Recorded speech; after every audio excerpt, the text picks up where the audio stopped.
Hey guys, I'm Rich. Welcome to another Halo action figure review. Today I'm reviewing the Anniversary Series 2 Mickey figure. Now this guy is one of the figures that's been requested by fans for a while because back when the Halo 3 action figure line was going on, they never finished the ODST team from Halo 3 ODST. So people were saying, okay, well, we're still missing Dutch, Mickey, and Romeo. So thankfully, Dutch was in Anniversary Series 1. Now they've come out with Mickey, so all that's left is Romeo. So we're almost done there. That's cool. Now Mickey here, I've got to say, is probably the most interesting ODST figure I've ever had. He's got different armor pieces than any of the other ODST have, and I'll show you here.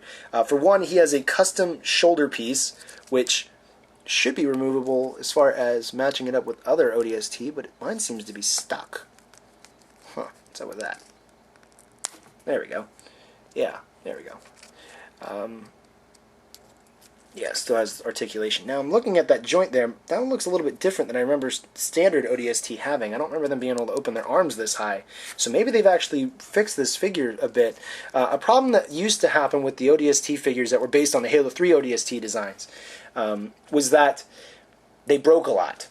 A lot, actually. And in fact, that people were saying that when they got the Anniversary Series 1 Dutch figure, that he still had a lot of the same problems that like the rookie figure did years ago. And that was not really exciting, and I was kind of disappointed that McFarlane didn't kind of update that a bit to kind of fix it. But anyway, before I get distracted, about all the different attachments he also has, it looks like, I believe that's a camera on his helmet. He has a different backpack than any of the other ODST have. Very cool. And he also has I'm assuming these are supposed to be shotgun shells that went all the way around his leg. He looks very much like he does in-game, at least to me from memory. Wow, they even have the... if I can get it to focus, Mickey and UNSC logos on him, on his chest piece. Very cool looking. Wow. Very awesome. Now, he is a little bit loose for standard ODST. He's a little wiggly. But overall, I'd still say that this is very well painted. It also is very nicely sculpted. And he still suffers from some of the same problems that the rookie figure did, such as the legs having pretty... low articulation. It's kind of meh to me anyway. That's just kind of a downside, but I gotta say that this is probably about the best Mickey figure we could expect based on the rookie body that they had originally.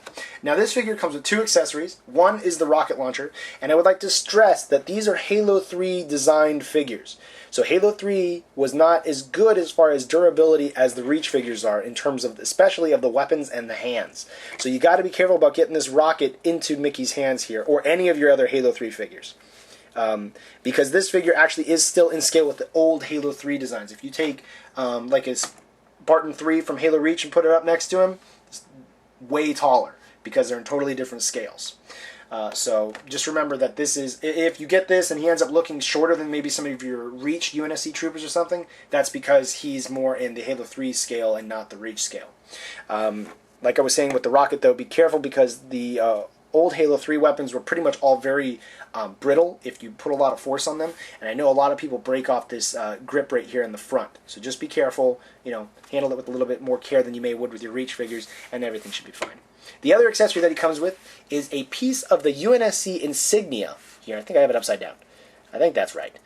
Basically what happens is, there are 5 figures in the Anniversary line, and if you get all 5 of the figures, as seen here on the back of the packaging, if you get all 5 of the figures, you can combine the pieces that they come with, the Insignia pieces, and you can build the UNSC Insignia. Very, very cool that they include that. And personally, I'm a fan of smaller sets, just because of the fact it's much easier for me to be able to get a hold of them. Plus, I don't know, when they do the smaller series and they don't have any exclusives, I know that a lot of the international viewers that I have a much better chance of being able to get the whole set versus when they have exclusives spread out all over creation, and it's just very difficult when it gets like that. Not to mention it's very expensive when there's 10 plus figures in every series. So these are kind of like little mini series they do in between, and I've got to say I'm a really big fan of them. Plus they come up with some amazing characters. Both series have had amazing characters. Very awesome. Anyway, I would say that based on the paint job, the articulation being kind of meh, but they did improve the arms, I would say that I'd give them a 4 out of 5. Yeah, I think a 4 out of 5 is fair. It still has a little bit of the problems with the legs. They're not real great as far as articulation and posing. You can get them definitely standing like this, and I know some other people, if you play with it enough, you can get it in some better poses, but they're very limited compared to most of the other like Reach Spartans.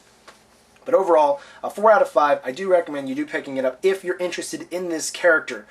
If you mainly only have a Reach series of figures, I'd probably say just pass on him just because he won't be in scale with your other characters. But if you'd like to get the whole UNSC Insignia, it is worth picking up, to be able to get all the pieces. But that's totally up to you. If you'd like to find this, if you'd like to get this figure but you don't have it in your area, you can check out entertainmentearth.com. The link is in the description. It'll take you to a link for Mickey specifically, and that's just something I do to kind of help you guys, because I know there's a lot of international viewers that I have, or people who live in places where they don't get figures very often, or pretty much ever at all. So it's a way for you guys to be able to buy them if they're difficult for you to find. Alright guys, let me know down in the comment section what you think about this figure. Was it everything you expected? Can you not wait till Romeo comes out and you can have the whole team put together? Anyway guys, thank you very much for watching, commenting, subscribing, and alright. Thank you guys. See ya.